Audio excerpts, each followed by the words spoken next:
ते हुए गांव में मुझे ये नंदी महाराज मिले और ये अकेले ऐसे पशु नहीं हैं कि जो गांव में खुले घूम रहे हैं। गांव में लगभग 5-6 आवारा गायें भी घूम रही हैं और इन सभी से गांव के लोग परेशान हैं।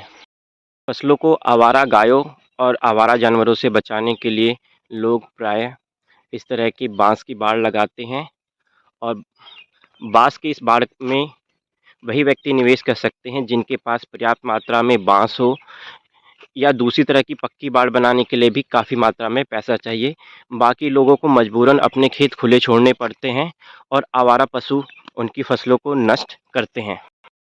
गांव वालों से बात की तो पता चला कि गांव में एक गौशाला निर्माणाधीन है, तो मैं उसी गौशाला के पास आ गया हूँ। गौशाला के नाम पर अभी मुझे कुछ खंबे गड़े दिखे और एक आध दीवार दिखाई दे रही है। अब मुझे नहीं मालूम कि पेपरों में ये गौशाला पूर्ण निर्मित हो चुकी है या निर्माणाधीन है। कोशिश रहेगी कि इस बारे में जो हमारे ग्राम प्रधान हैं उनसे भी इस बातचीत की जाए। तो आप देख सकते हैं कि गौशाला अभी बिल्कुल खाली है, जबकि आवारा पशु गांव में घूम रहे हैं। नहर के एक पुल पे खड़ा हूँ। नहर के इस पार जिधर मैं दिखा रहा हूँ, ये मेरा गांव है जो कि आजमगढ़ ज़िले में लगता है। और जैसे ही मैं इस पुल को पार करके इस तरफ आपको दिखाता हूँ, नहर के दूसरी तरफ ज़िला बदल जाता है, इधर ज़िला जौनपुर लगता है। जौनपुर में एक गांव है उमरी, वहाँ पर एक बड़ी गौशाला है। कोशिश रहेगी कि उस गौशाला पे जाएं और पता करें कि क्या वो आजमगढ़ ज़िले की गायों को लेते हैं या नहीं लेते हैं, क्योंकि कई सारे गांव वालों ने बताया कि वो इधर की गाय को लेने से बचते हैं, बहाने करते हैं। मैं नदी पार करके उमरी गांव की तरफ बढ़ रहा हूं, जहां पर गौशाला होने की बात कही गई है। और इस गांव में सबसे अच्छी बात मुझे ये लगी कि कहीं भी कोई आवारा गाय या आवारा सांड नहीं दिखाई दिया, जबकि मेरे गांव में ये स्थिति थोड़ी सी भयंकर है। अंततः जिस मंजिल के लिए मैं चला था उस मंजिल पर आया गया है। ये उमरी की गौशाला है और यहाँ पर देख सकते हैं कि यहाँ पर लगभग 50 के लगभग गायें रखी हुई हैं और इन सब की जियो टैगिंग भी कर रखी गई है। तो कोशिश रहेगी कि गौशाला चलाने वाले लोगों से बात की जाए। गाय कितनी होंगी, कुछ है आइडिया आपको अभी गाय तो लगभग इसमें 110 है, छोड़ बड़ी 110 जी। तो ऐसा भी क्या भैया, जैसे कि कुछ लोग मैंने सुना, जैसे हमारी तरफ हमने देखा कि कुछ लोगों की पालतू गाय हैं जो दूध देना बंद कर देती है, उसे छोड़ देते हैं। तो तो छोड़ देते हैं इसी में लाके छोड़ देते हैं। तो का नियमतः तो आपको उन लोगों की गाय लेनी नहीं चाहिए, क्योंकि वो तो फिर आपके ऊपर बोझ बढ़ा है। नियमता तो नहीं है, लेकिन क्या करें, जो गांव का है गाय तो मत गांव वाले को नहीं लेंगे तो उससे लफड़ा बढ़ जाएगा। लफड़ा करेंगे यहाँ पर कि हम लोग गांव के आदमी होकर हम लोगों को गाय नहीं लेंगे तो किसका लेंगे आप लोग। क्या वैसा जैसे कि अगर मुझे लानी हो तो कितना रजिस्ट्रेशन चार्ज लगेगा? रजिस्ट्रेशन चार्ज इसमें कुछ नहीं है, बस कह रहे हैं ना, हमारा लोग जो खर्चा बर्चा मिल जाता है मतलब 100-150 कितना में हो हाँ जाएगा? वही जो खर्चा बर्चा खुशी मन से आदमी जो दे दे। जितने लोग जैसे लाते हैं ना कि देते हैं भैया चलो हाँ, हमारे वो सुरती छोड़, पानी। हाँ जो छोड़ देते हैं घर पे, जैसे छोड़ने के लिए गाड़ी भाड़ा लगाते हैं, गाड़ी से लाकर छोड़ेंगे अलग से, फिर भाग के चला जाएगा घर पर। तो इससे बढ़िया जो भाड़ा नुकसान होता है उससे बढ़िया अपन लोग दे देते हैं, हम लोग खर्चा वर्चा ले लीजिए, हम लोग गाय में ख्याल करिएगा, भैया छोड़ दीजिए प्रधान से पूछ कर। अच्छा, मतलब पहले प्रधान जी से प्रधान पूछना जी पड़े। से, हाँ प्रधान से अनुमति लेकर तो यहाँ पर छोड़।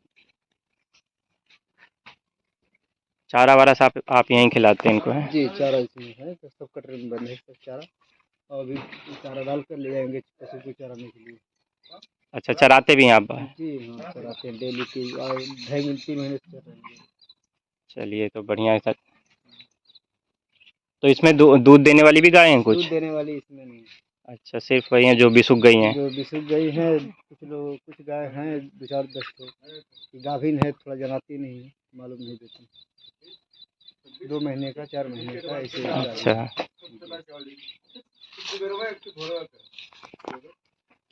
100-200 लगेगा तो देखो कोई दिक्कत नहीं है, हाँक के मुझे ही लाना पड़ेगा उन्हें, है ना? हाँ आप ही को लाना होगा, और क्या, हम लोग नहीं जाते हैं, हम लोग गौशाला देखेंगे कि जाएंगे पशु खोजने के लिए। हाँ। प्रधान वैसे कहाँ मिली हैं? प्रधान जी अपने घर पे होंगे। उनका के साइड घर है? कौन पूर्वा आप में? चले जाएंगे इस रोड तक के सामने हम्म। एक गांव डाकले के बाद हम्म। पूछ लीजिएगा, खेल का मैदान बना है ना, हाँ हाँ, देखा खेल था। के मैदान के आगे जाएंगे तो पीपल का पेड़ है, पीपल के पेड़ के सामने हम लोग उनका घर है, दक्षिण साइड। ठीक है, चलिए उन्हीं से बात करते हैं। बहुत तंग आ गए हम तो जी वहाँ मतलब जो 3-4 गाय हैं सारा नुकसान कर रही है बहुत ज़्यादा। हम तो हमें सो लगा कि सीधे आपसे ही बात कर लिया जाए। नहीं, तो हमसे बात नहीं हो पाएगी क्योंकि हम बिना प्रधान के ऑर्डर से कोई काम नहीं करते हैं। न तो गाय लेते हैं तो बिना प्रधान के ऑर्डर से। अच्छा, न प्रधान के ऑर्डर से बिना गाय देते हैं। प्रधान ऑर्डर देंगे तो गाय किसी को चाहिए तो देंगे। जैसे इसमें कोई गाभिन हो जाती है तो जो प्रधान से ऑर्डर कराएंगे तो हम यहाँ से देंगे। और जैसे कि मान लो इसमें बीमार होकर मर भी जाते होंगे तो उसका क्या, उसका भी रिकॉर्ड रखा जाता है? नहीं, जो हाँ रिकॉर्ड तो रखा जाता है, उसका है। कभी कल जो बीमार होकर मरते हैं ना, उनका रिकॉर्ड रखा जाता है। और जो बीमार पड़ती हैं पहले आगे तो डॉक्टर को बुला कर दवा पानी किया जाता है। वो मतलब वो अपना प्राइवेट डॉक्टर सरकारी सरकारी डॉक्टर आते हैं? जी। मतलब ऐसा कोनो नंबर नहीं जैसे कि हमारे गांव में घूमत है गए इनके पकड़ावे खातिर कि केहू सरकार की तरफ से लेवे आवे, ऐसे कोनो है व्यवस्था? नहीं, कोई व्यवस्था इस तरह की अभी नहीं है नियम लागू। अगर होती तो बता देते हैं आपको। हाँ, काहे कि फिर यहाँ हाके में तो बहुत दिक्कत है हमके भैया। जी वो तो है।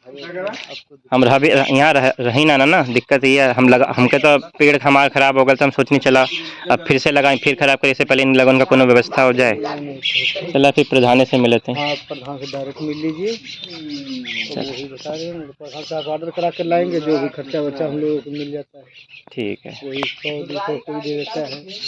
जैसे अब तो आप 100-200 खर्चा वर्चा देकर हट जाएंगे। अब हम लोग जब तक जिएगी, जब तक चारा पानी खान पीन सब देखभाल करना होता है। सबसे बड़ा दिक्कत है जैसे कि पगही वाली घूम रही हैं, अब उनका क्या किया जाए? हम तो इस बात से परेशान है ना। पगही वाली तो अब हमको ये लग रहा है किसी की पालतू है, बस छोड़ दी। पालतू जाकर पिकअप से छोड़ दिया होगा दूर से लेकर आपके यहाँ। वही समस्या है सारी। आपके सिवान में लाकर छोड़ दिया होगा, पिकअप से कहीं दूर से लाकर। अब जब दूधिया जाएगी तो ले जाएंगे, नुकसान हमारा कर रहा है। और आजकल चक्कर ये है कि बांस और डंडा मारो चिक्का मारो तो कोई कंप्लेन कर दे, उसमें भी दिक्कत। चलिए फिर हम प्रधान से मिलते हैं। वापसी के समय मुझे ये चरती हुई नीलगाय दिखी, एक संरक्षित वन्यजीव जो कि गाय ना होकर एक तरह का हिरण होता है, परंतु यह भी काफ़ी मात्रा में लोगों की फसलों का नुकसान करता है और किसान इनसे पहले से ही परेशान थे। उसके बाद गौ अधिनियम आने के बाद से आवारा गायों की संख्या बढ़ने लगी और किसानों की परेशानी का सबब और बढ़ता गया। मैं नंदी और उसके परिवार की समस्या के सिलसिले में गांव के प्रधान से मिला। यूँ तो ग्राम की प्रधान एक महिला है, परंतु जैसा हमारे गांव में होता है वो सिर्फ सिग्नेचर और स्टैम्प तक सीमित है और उनके पति से मेरी मुलाकात हुई। गांव के अन्य मुद्दों के साथ जब मैंने गौशाला और आवारा पशुओं की बात की तो उन्होंने कहा कि गौशाला के लिए पर्याप्त मात्रा में बजट नहीं मिला है तथा आवारा पशुओं के लिए सरकार की तरफ से किसी भी प्रकार की हेल्पलाइन या हेल्प अवेलेबल नहीं है। हिंदुस्तान टाइम्स की इस रिपोर्ट के अनुसार 2023-24 में यूपी सरकार ने अपने बजट में आवारा गायों के लिए लगभग 750 करोड़ रुपए का प्रावधान किया है। इसके अनुसार हर एक पशु के आहार के लिए प्रतिदिन 30 रुपये की राशि जारी की जाती है। इसके बावजूद प्रदेश और देश में लाखों नंदी और उनका परिवार आवारा भटकने को मजबूर हैं। उनके सिर पर कोई छत नहीं है। अपनी भूख मिटाने के लिए ये खेती को नष्ट करते हैं और बदले में इन्हें डंडे और पत्थर खाने पड़ते हैं। यूँ तो भारतीय हिंदुओं का एक बड़ा वर्ग गायों में आस्था रखता है, पर यह आस्था राजनीतिक और आर्थिक लाभों से ज़्यादा प्रेरित होती है।